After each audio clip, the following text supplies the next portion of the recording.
Salut, je m'appelle Alice et je suis autiste. Salut, moi c'est Mathieu. Mais c'est quoi au fait l'autisme? L'autisme est une condition neurodéveloppementale caractérisée par des difficultés sur le plan de la communication et des interactions sociales, ainsi que par la présence de comportements et intérêts à caractère restreint et répétitif.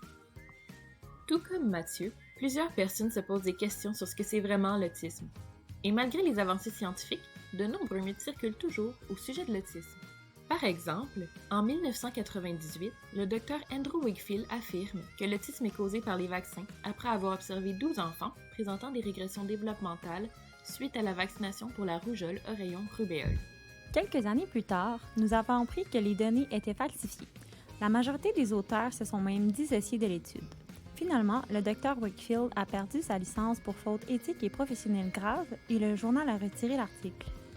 Pourquoi cette croyance persiste-t-elle? C'est parce que souvent, les premiers signes de l'autisme apparaissent vers l'âge de 18 mois, âge où les enfants se font souvent vacciner. Or, on sait que les vaccins sont sécuritaires et ne causent pas l'autisme. Ok. Mais c'est quoi qui cause l'autisme alors? En fait, selon les connaissances actuelles, l'autisme ne s'expliquerait pas par un seul facteur, mais plutôt par un ensemble de facteurs. Premièrement, la génétique est un facteur important. En effet, l'autisme a une forte composante génétique et s'expliquerait par l'expression de plusieurs gènes. Deuxièmement, il y a aussi des différences neurobiologiques. Ceci veut notamment dire que certaines régions du cerveau communiquent entre elles différemment. J'ai entendu dire que certains types de régimes alimentaires, comme le régime sans gluten et le régime sans caséine, pouvaient aider les personnes autistes. Est-ce que c'est vrai? Ceci est faux. Les études qui ont rapporté cela étaient de piètre qualité. Plusieurs recherches de bonne qualité méthodologique ont montré que les changements observés étaient un effet placebo, et donc n'étaient pas réellement dus à quelconque régime alimentaire. Peu importe que les enfants autistes aient été introduits à un régime normal ou à un régime sans gluten ou sans caséine, qui est une protéine retrouvée dans le lait, les chercheurs n'ont observé aucune différence dans leur comportement. Ainsi, ils ont conclu que le régime alimentaire n'avait pas d'impact. Un autre mythe avance que les personnes autistes n'ont pas d'émotions. En fait, ceci est totalement faux. Les personnes autistes ont des émotions comme tout le monde. Ce mythe pourrait s'expliquer par le fait que les personnes autistes expriment parfois leurs émotions de façon atypique.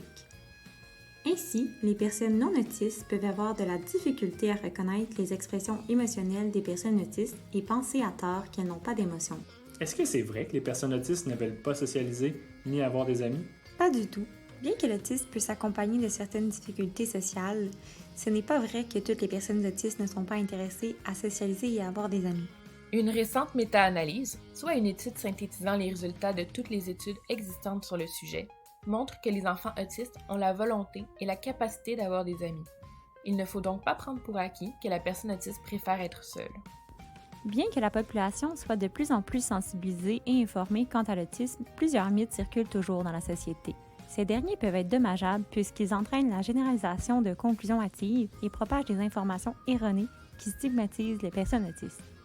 La clé dans tout ça demeure et demeurera toujours l'éducation, tout en restant critique à l'égard de nos sources d'informations. Wow! Merci pour ces informations.